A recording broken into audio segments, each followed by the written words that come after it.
Olá pessoal, tudo bem? Vamos ver se já temos alguém aí no nosso público.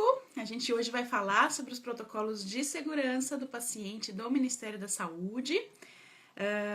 Já temos aí várias pessoas que se inscreveram, né, no nosso treinamento online sobre fundamentos da acreditação em saúde.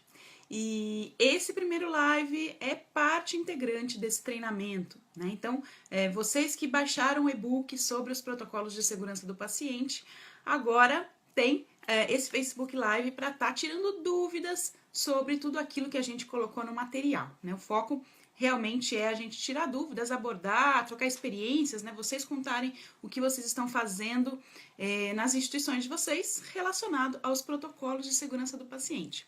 Já temos aí a Aliana Lobo, sempre presente. Obrigada, Aliana. Gleice Moreira, boa noite, Gleice.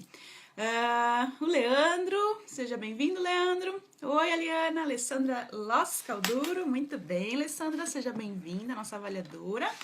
Sandra Lopes também sempre presente. Fico muito feliz com esse pessoal que está sempre aqui comparecendo nos nossos momentos de encontro, né? São momentos aí que acontecem todas as segundas-feiras, às 9 horas da noite, né? A gente mudou o horário para atender aí as necessidades de várias pessoas que falavam, né, que às 8 da noite muitas vezes não tinham chegado em casa ainda, principalmente pessoal que mora em São Paulo por causa do trânsito. Simone, seja bem-vinda. Walter Renato, boa noite, Walter. Nayara Lucinda, boa noite. Queria que vocês fossem falando boa noite, oi, mas colocassem de onde vocês estão falando, pode ser?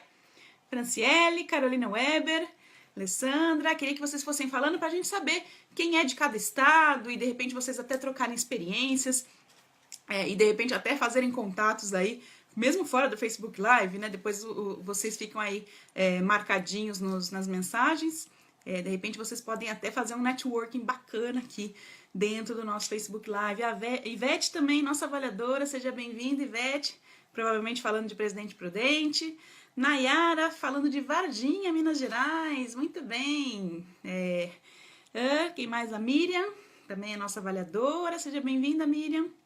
O Leandro fala de Santos, a Carolina fala de Campo Grande, Mato Grosso do Sul. A gente teve aí um evento recentemente em Campo Grande que foi um sucesso, né? Quase 200 pessoas compareceram num workshop gratuito que o IBS fez para falar sobre acreditação, né? E a Carolina aí foi uma super parceira, né, no sentido de convidar várias pessoas aí. A Eleonora fala do Rio de Janeiro, também sempre presente. Eleonora, já passamos aí de 60 pessoas no nosso Facebook Live. Elita De Vito, boa noite. Lucelena, boa noite. A Andréa Quaglio. A Alessandra fala de Garibaldi, Rio Grande do Sul. Mariane, boa noite. Sandra fala de Guarulhos. Tati Nemitz, seja bem-vinda. O Eric fala do Rio de Janeiro. Joinville, seja bem-vinda. Liliane fala de Porto Alegre, Rio Grande do Sul. Seja bem-vinda, Priscila. Walter fala de Araraquara. A Carolina fala que foi muito bom mesmo o evento, e foi mesmo, acho que foi bem bacana, a gente atingiu aí os objetivos.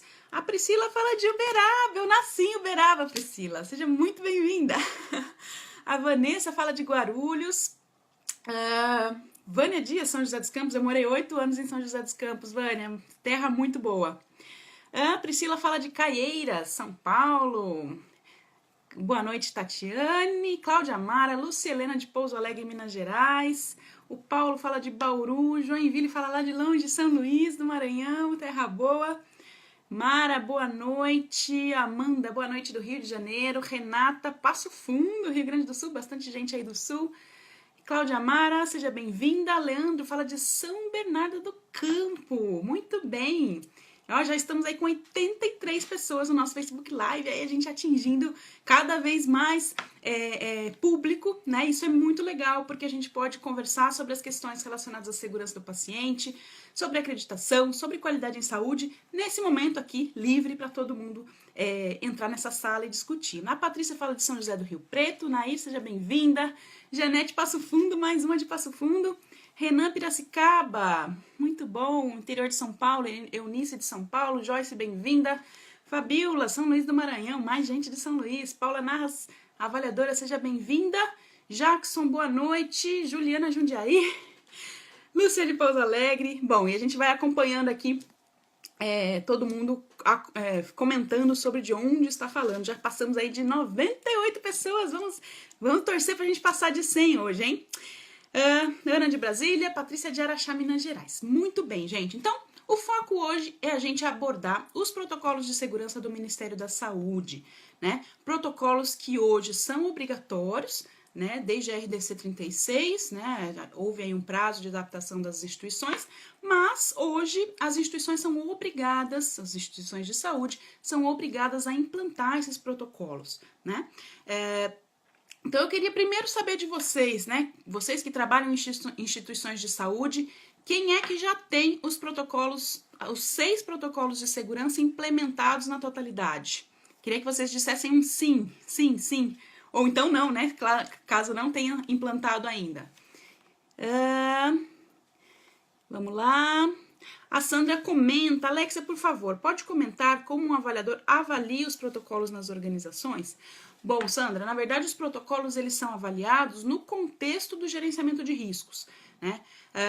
Então, assim, o requisito, o padrão, né, e os requisitos da ONU, eles falam em identificação de perigos e gerenciamento dos riscos, clínicos e não clínicos, entendendo que todos esses 6 protocolos de segurança do paciente abordam, né, riscos clínicos do paciente, então a questão da segurança cirúrgica, a questão da queda, a questão da úlcera por pressão e assim por diante, tudo isso é visto sim pelos avaliadores, só que muitas vezes até mais profundamente do que apenas o que o protocolo preconiza.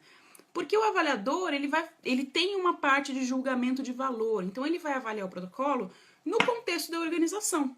Então, por exemplo, se é uma organização de saúde mental, é claro que a gente vai aprofundar muito mais, por exemplo, a questão de identificação do paciente. Né? Como é que essa organização está conseguindo identificar o paciente, sendo que muitas vezes o paciente de saúde mental não consegue ficar com a pulseira, né? Ele não aceita ficar com a pulseira. Então, cada um dos contextos é avaliado, isso é muito bacana.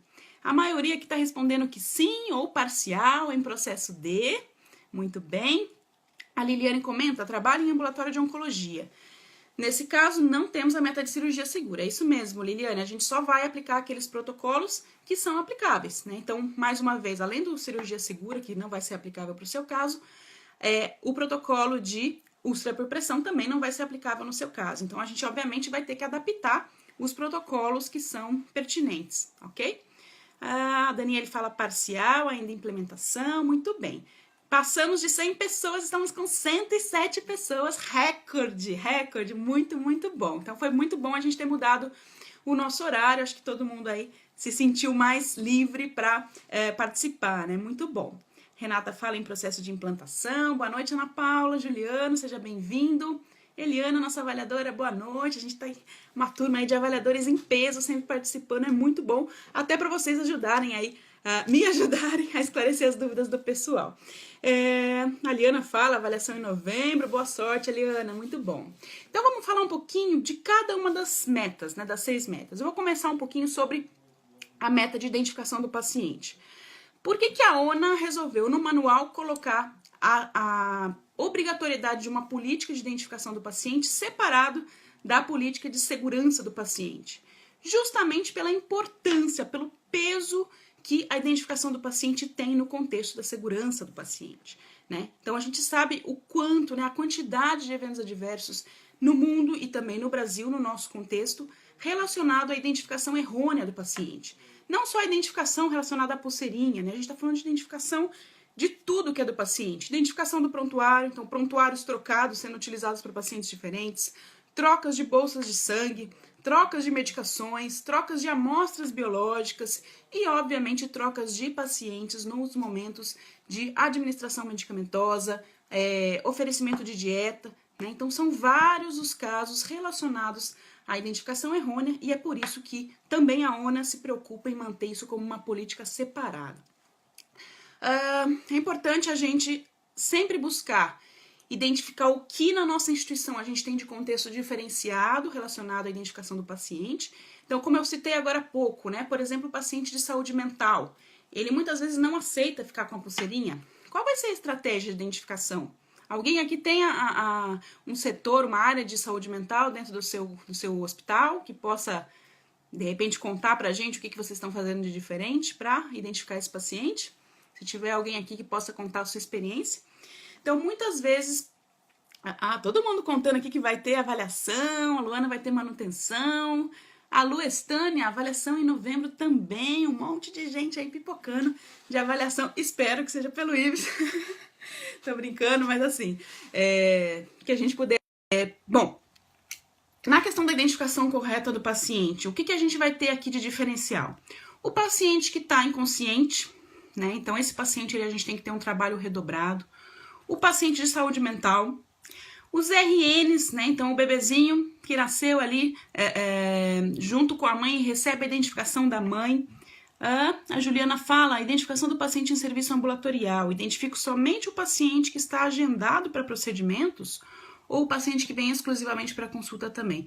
Juliana, o ideal é a gente identificar a totalidade dos pacientes. É claro, a gente está, por exemplo, identificando com pulseira, até pelo custo, né, que a pulseira tem. Então, o que a gente tem que fazer de repente, para esse tipo de paciente, preconizar um método alternativo. De repente, um crachazinho, de repente, uma etiqueta que é imprimida na hora. Então, a gente pode oferecer métodos alternativos numa mesma instituição, mas... Se a gente corre o risco, por exemplo, de estar atendendo um paciente com prontuário errado, um prontuário trocado, é importante que, por exemplo, o médico ou o fisioterapeuta, enfim, qualquer profissional que vá atender esse paciente tenha métodos de identificar esse paciente no consultório também. Até porque muitas vezes em ambulatório a gente tem pequenos procedimentos, como curativos, como punções, biópsias, e, obviamente, esse paciente tem que estar identificado. A Ariane fala, olha que legal, chama a Roberta Escudeiro. A Aliana fala, Unimed Maceió, muito bem, Aliana. Aline, precisamos ver até o perfil da clientela, tudo deve ser visto com vistas ao treinamento. Não só o treinamento, Aline, mas sistematizar o processo, né? Não adianta só a gente ficar também investindo em treinamento o tempo todo, se às vezes o nosso processo é frágil, né? Como eu falei, às vezes colocar a pulseira de identificação no paciente de saúde mental é um método frágil. Então, a gente tem que avaliar processo também. Outra coisa que eu ia falar, questão dos queimados, né? Pacientes de alas de queimados. Muitas vezes esse paciente ele não tem como colocar a pulseira. Qual vai ser a estratégia de identificação para esses casos? A instituição vai ter que definir métodos alternativos também. Tem instituição que utiliza foto na cabeceira, tem instituição que utiliza outros critérios que podem ser incorporados. A Eunice fala, em UTI, paciente com agitação psicomotora ou com edema, anasarca, crachá no leito, na cabeceira e no pé da cama, e parede e monitor. É isso aí. Tem que ser, o ideal é que seja realmente um conjunto de identificações e não só uma única placa no leito, até porque muitas vezes a gente troca esse paciente de leito. Esse paciente é transferido de um leito para o leito do lado e às vezes essa placa permanece ali. Então, a gente tem que sistematizar também como que vai ser o método de levar toda essa identificação junto com o paciente, quando ele ou sai para fazer um exame diagnóstico, ou ele é transferido de leito, ou ele vai para uma área de internação ou UTI, tá bom? Quando eu ia falar dos RNs, né, muito importante, alguns sistemas informatizados não permitem a impressão de uma segunda etiqueta, uma segunda pulseirinha, né? E aí a gente tem, muitas vezes, nas instituições, os gemelares, né? Então, o gêmeo, o trigêmeo, o quadrigêmeo, sendo identificado à mão, né? Nada contra, isso até pode ser um método da instituição, mas a gente tem que garantir que essa identificação à mão contenha todos os dados originais daquela primeira pulseira e a gente garanta a segurança no processo, ok? Janete fala, cheguei atrasada, obrigada por contribuir com o Programa Nacional de Segurança do Paciente. A gente é que agradece, Janete, seu comparecimento. Andréa fala, os riscos de queda de pacientes em pronto atendimento podem ser também com pulseiras? André, o importante é a gente identificar o risco e preconizar as medidas preventivas. Se a gente vai usar pulseira ou não para identificar o paciente com risco de queda ou outros riscos, aí é a sistemática de cada organização, né? O protocolo ele não impõe que seja preconizada a pulseira. Pode ser que exista outro método, identificação no prontuário, identificação desse paciente com alguma outra sistemática, tá bom? O mais importante não é só identificar, o que a gente vê na prática das instituições, o risco é isso. As pessoas acham, os profissionais acham que identificar o risco e colocar uma pulseirinha, basta. E aí quando a gente vai investigar, que medidas preventivas foram implementadas para esse paciente? Nenhuma, né? E aí esse paciente continua em risco. Eu lembro muito de uma história, uma vez que antes, né, de criar o IBS, eu dava consultoria E num dos hospitais que eu dei consultoria, a gente foi fazer uma auditoria do processo de identificação do risco de queda. E eu cheguei para uma senhorinha, uma paciente, e perguntei para ela, o que a senhora acha que é essa pulseirinha? Na época era uma pulseirinha preta, que identificava risco de queda. Aí ela, na toda a sua inocência, falou para mim, não, eu ganhei essa pulseirinha porque eu sou viúva. Então, assim, a gente não tá contando pro paciente o que são aquelas pulseirinhas, a gente não tá contando pro familiar o que são aquelas pulseirinhas. Então, olha a gravidade, né? A mulher pensou que a pulseira preta era para identificar quem era viúvo no hospital. Então, a gente realmente está falhando em capacitar o paciente para se autogerenciar quanto aos seus riscos. Então, ele tem que ser avisado que ele não pode ir no banheiro sozinho, e essa pessoa não sabia. A gente tem que estar capacitando os familiares e acompanhantes, até porque muitas vezes o familiar de um dia não é o familiar do próximo dia, e a gente só lembrou de avisar o familiar do primeiro dia, né, no dia da admissão. Então, tudo isso tem que ser pensado, são muitos poréns, e a gente precisa efetivamente estar gerenciando todos os aspectos e possibilidades. E, obviamente, sistematizei o processo, identifiquei todas as possibilidades, implementei a sistemática, aí sim eu vou capacitar todo mundo de acordo com a sistemática que foi implementada. Por isso que é importante a gente sempre falar, tente implementar, por exemplo, se você vai começar a implementar esses protocolos, implemente em uma área única, implemente num processo, implemente numa unidade de internação. Viu que deu certo, viu que a coisa está girando? Aí sim vocês vão transpassar, né, sistematizar e dimensionar isso para as outras áreas do hospital. A Vânia fala, no meu serviço um paciente disse, essa pulseira me impede de cair. É isso aí, Vânia, é na inocência que o paciente muitas vezes acaba contando pra gente isso, né? A Paula é do Hospital Santa Rita de Contagem, Minas Gerais, muito bem, bem-vinda, Paula. Eveline fala exatamente. A Fabiola fala, Alexa, trabalho numa clínica especializada em saúde mental e é um grande desafio implementar os protocolos. E é mesmo, Fabiola, a gente, né, que acompanha muitas vezes o paciente de saúde mental, não só em hospitais efetivamente ligados à saúde mental, mas onde esse paciente mais corre risco não é no hospital de saúde mental, é no hospital geral. Os hospitais gerais hoje não estão preparados efetivamente para receber o paciente de saúde mental, né? Até porque não é só o paciente com esquizofrenia que é aquele que a gente precisa se preocupar, aquele paciente com bipolaridade, aquele paciente com algo mais agravante. Muitas vezes o paciente simplesmente depressivo é o paciente que a gente tem que gerenciar o risco de suicídio, né? O risco de suicídio não é um risco que está protocolar entre as metas do Ministério da Saúde, mas é um risco importantíssimo que a gente tem que aprender a gerenciar, sim, né? A gente sabe hoje que ainda, mesmo em hospitais acreditados, acreditem se quiser, a gente tem óbitos por suicídio dentro dos hospitais. Os pacientes estão se suicidando dentro dos hospitais. E a gente não está prestando atenção quanto a isso, a gente não está implementando práticas de identificação do risco de suicídio. Já existem várias ferramentas no mundo para se identificar risco de suicídio, sim, tá bom? A Camila fala que é do Hospital Arthur Ramos, de Maceió, seja bem-vinda, Camila. Wanda, do Hospital da Luz, Amil, São Paulo, bem-vinda, Vânia. Juliana, seja bem-vinda. Thaís, UTI NEL gerencia a queda. Só no contexto do transporte do paciente, tá bom, Thaís? E aí, obviamente, a gente tem que preconizar medidas de um transporte seguro e tudo aquilo. O paciente sozinho não vai cair do seu bercinho, mas a gente precisa ter efetivamente algo protocolar de como esse paciente vai ser retirado do seu bercinho, como que ele vai ser transportado, como que ele vai ser transposto por exemplo, para realizar um exame de imagem. Né, tudo isso tem que estar dentro do contexto do seu protocolo de queda, que vai ser muito, muito específico, tá? Ele não vai abranger as medidas preventivas que a gente usualmente tem no protocolo de queda. A Aline fala, de que forma posso gerenciar esse protocolo? Só me conta qual, Aline, que a gente tá falando de vários aqui. Vânia, precisamos implementar medidas de segurança e barreiras. É nisso que a gente acredita, Vânia. Fabiana de Taubaté, com o Ibis. Julice, ótimas dicas. Thaís, perfeito. Patrícia, Alexia, no segmento de home care, como devo identificar o paciente? Qual a melhor forma? Lembrando que ocorre rodízio na escala de enfermagem e que nossos enfermeiros visitadores vão semanal, quinzenal, etc. Bom, infelizmente o home care é um dos serviços que estão fora do escopo dos protocolos de segurança do paciente, né? Se a gente lê a RDC 36, a gente tem ali algumas exceções, como laboratórios, e o home care também está fora desse contexto. Mas independente se ele está na legislação ou não, a gente obviamente precisa gerenciar.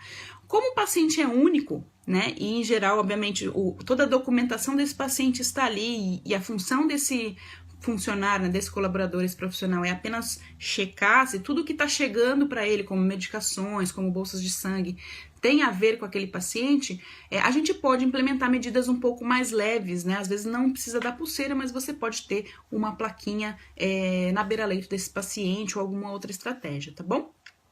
Cecília, o que me deixa indignada é ver hospitais que são acreditados e realmente não conseguiram mudar seus processos.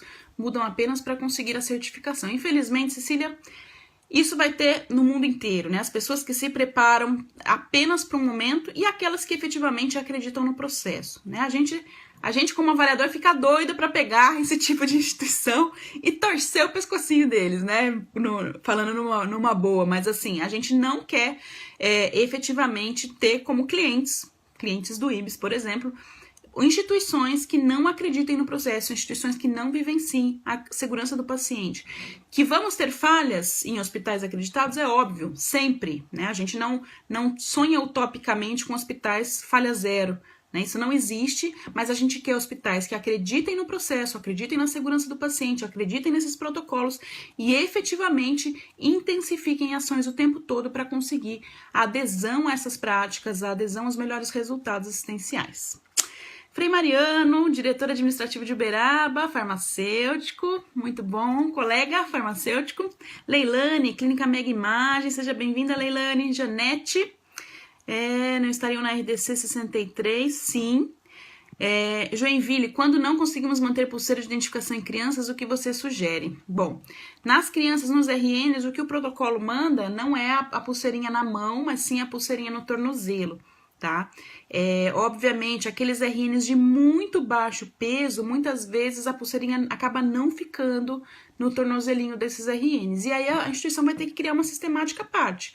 Ou ela vai identificar o bercinho, ela pode identificar o cobertorzinho da criança. Então, quanto mais estratégias ela tiver de identificação, melhor. Então, apenas não uma, mas várias estratégias de identificação, a gente consegue uma segurança melhor. Então, o cobertorzinho não pareou com o que tá na beira do leito, alguma coisa tá errada, a gente precisa investigar, tá bom? A Mara fala, mas depende também da cultura dos pacientes. Trabalho numa maternidade onde sistematicamente orientamos ao risco de quedas e as puérperas levantam sozinhas e caem. A gente precisa entrar no mundo do paciente, Mara. É o que a gente está falando hoje cada vez mais, né? O cuidado centrado no paciente, a experiência do paciente. A gente precisa atingir a melhor comunicação de alguma forma, ou mostrando para essa puérpera casos reais, né, que aconteceram no seu hospital. Olha, essa aqui é a foto, né, sem discriminar quem é, mas é a foto do que aconteceu com uma puérpera, isso aqui aconteceu com o bebê. Então, de repente, mostrando casos reais, a gente consegue convencer de que essas coisas efetivamente ocorrem, né? A Joinville fala, nosso problema, Alex, são as crianças maiores que retiram também, Joinville. E aí a gente precisa do apoio das mães, né, dos pais que estão ali acompanhando essa criança para serem mais incisivos e manterem essas pulseiras. Chegamos aí a 160 pessoas. Estou muito, muito feliz que a gente está com super ibope aqui hoje. A Magali fala, e quando falta pulseira no RN, micropore pode ser? Magali, vai ser a estratégia da sua organização, né? O ideal, obviamente, também, se você vai utilizar um micropore, é sistematizar isso de uma maneira segura, né? O micropore, muitas vezes, você não consegue escrever da maneira correta. Então, o ideal é que não falte essa pulseira, né? Acho que o problema aí é o problema de base que a gente tem que solucionar, né? E não tentar ficar inventando outros modos de conter o nosso problema, né? A gente tem que consertar aquilo que está causando a falta das pulseiras. Wanda, o que você sugere para uma unidade de diagnóstico que trabalhe com endoscopia, colonoscopia com uso de entorpecentes?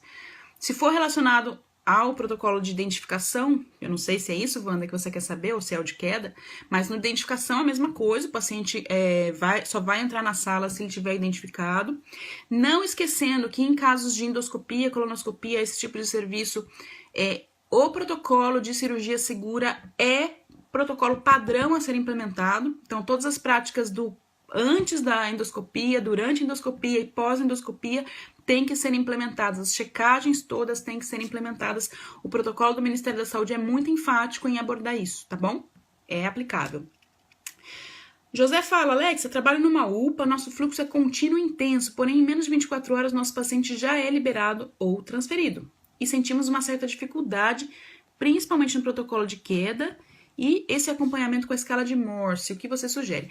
Na verdade, José, você vai ter que identificar esse paciente na admissão e ter uma segurança na transferência dessa informação para o próximo local para onde esse paciente está sendo transferido, né? Então, no formulário de alta, essa informação do risco de queda e a classificação Morse vai ter que estar muito bem designada para que a próxima equipe assistencial tenha essa informação e possa dar as condutas específicas.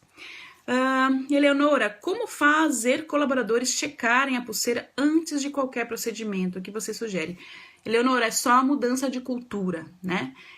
Eu costumo dizer que algumas coisas funcionam, então assim, liderança efetiva, então um bom líder, um líder atuante muda a cultura sim.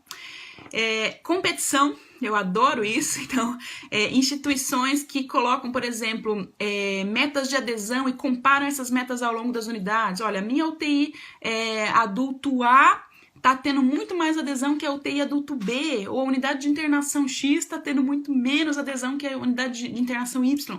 Essa coisa de comparar ao longo do tempo, através de auditorias observacionais, tudo aquilo que é adesão aos protocolos é muito interessante e as pessoas começam a se mexer quando elas não têm bons resultados, tá bom? Algumas dicas aí, mas a gente precisa efetivamente capacitar pessoas e efetivamente auditar os processos. A gente muitas vezes implanta protocolos, treina pessoas uma única vez e larga, né? E se largou, a coisa vai se perder. Mais gente de Uberaba, Carla... Vivi de Gregório, ela fala do Hospital Casa de Saúde de Santos. Eu fiz faculdade em Santos, Vivi. Liliane, fala um pouco de controle de infecção. Bom, controle de infecção, quando a gente fala da abordagem dos protocolos, a gente fala do protocolo de higienização das mãos, né? O protocolo de higienização das mãos, ele é muito enfático em falar que as instituições precisam se preocupar com infraestrutura. Então, não adianta eu implementar um protocolo, sendo que faltam locais onde eu teria que colocar o dispenser de álcool gel. Será que eu estou tendo uma infraestrutura onde o SCIH ou CCIH atuam efetivamente controlando a higienização das mãos? Né? Será que eles são parceiros no sentido de auxiliar as unidades assistenciais a acompanhar os seus resultados? Né? Será que a gente está gerenciando o consumo de álcool gel? Se a gente está gerenciando... através de auditorias observacionais, se essas organizações efetivamente estão implementando o protocolo, a gente sabe hoje no mundo inteiro que higienização das mãos é um desafio mundial. As pessoas não lavam as mãos, cirurgiões não lavam as mãos, pediatras não lavam as mãos, enfermeiros não lavam as mãos, ninguém tá lavando mão, é muito sério. Tá? A gente brinca aqui de uma maneira descontraída, mas é muito, muito, muito sério. A gente precisa efetivamente fazer campanhas e não é só em maio. Eu vivo dizendo isso, não adianta fazer campanha do Dia das Mãos em maio. A gente precisa fazer campanha o tempo inteiro, tá? Lembrando as pessoas dessa importância, tá bom? A Juliana fala, legal, muito bem. Gleice Moreira, nós estamos organizando esse processo e vamos convidá-las a participar ainda esta semana. Eu não sei, para Gleice fez alguma pergunta, eu acabei não seguindo. Flávia entrou, seja bem-vinda. Alessandra, estou dentro, muito bem. Bom, a gente não falou das questões agora de comunicação, né? Vocês sabem que existem trabalhos falando que de 60% a 70% dos eventos adversos que ocorrem em organizações de saúde são causados por falhas de comunicação? Quem sabia disso? Tararam. Bom, é muito sério. Comunicação é causa de muitas falhas. O Pedro fala, Alexia, boa noite. Quando se fala de tratar eventos adversos com médicos, quando os mesmos cometem algum deslize ou falha em grandes instituições, geralmente deixam isso no anonimato. Por se tratar de um médico conceituado, sabendo que os erros geralmente acontecem com os melhores profissionais. É isso aí. Pedro, na verdade... A gente tem médicos e médicos, tem enfermeiros e enfermeiras, farmacêuticos e farmacêuticos em todos os lugares, né? temos sim, nós, como profissionais de saúde, de maneira geral, falhas em trazer esses médicos para o contexto da segurança do paciente. A gente não está envolvendo os médicos nisso. Isso está muito nas mãos hoje da enfermagem e dos outros profissionais, e o médico acaba se afastando, né? E se ele se afasta das práticas todas de segurança do paciente, é óbvio que ele também vai se afastar dessa cultura de notificação. Então, a gente também tem que fazer uma meia-culpa no sentido de identificar, será que nós estamos falhando em incorporar esses médicos para o nosso contexto? Né? É algo que a gente precisa perguntar. A Priscila fala, enquanto a equipe de enfermagem boicota a implantação, o problema pode ser liderança? Bom, Priscila, boicotes existem em qualquer tipo de organização de saúde, mas a gente precisa identificar, né, quem são essas pessoas. Alguns estudos falam que 15% das pessoas de uma organização vão lutar contra a implantação de novidades, né, de inovações, 15%. Identificar quem são esses 15% é importante para duas coisas, ou para afastá-los de vez, ou para tentar estratégias de trazê-los para perto de uma maneira muito mais incisiva. Então a gente vai ter que optar, né? O que a gente vai fazer com essas pessoas que estão remando contra a maré? Lembrando que quem vai ser boicotado no final é o paciente, e lembrando que o familiar de qualquer um desses profissionais um dia pode estar chegando nesse hospital e ser boicotado também. Então é muito sério, é algo aí que a gente precisa envolver até a gestão de pessoas nesse contexto. O José André fala, Alexia, necessita de um protocolo para comunicação ou seria uma mudança de cultura através de diálogo? Quais mecanismos podemos usar? Deve ser padronizado no papel? Sim, José. O protocolo de comunicação ele é um protocolo obrigatório pelo Ministério da Saúde. E o que ele tem que contemplar? Ele tem que contemplar todas as regras de registro seguro dentro da organização, como primeiro tópico. Então, como que vai ser esses registros em prontuário? Quais são os formulários padronizados?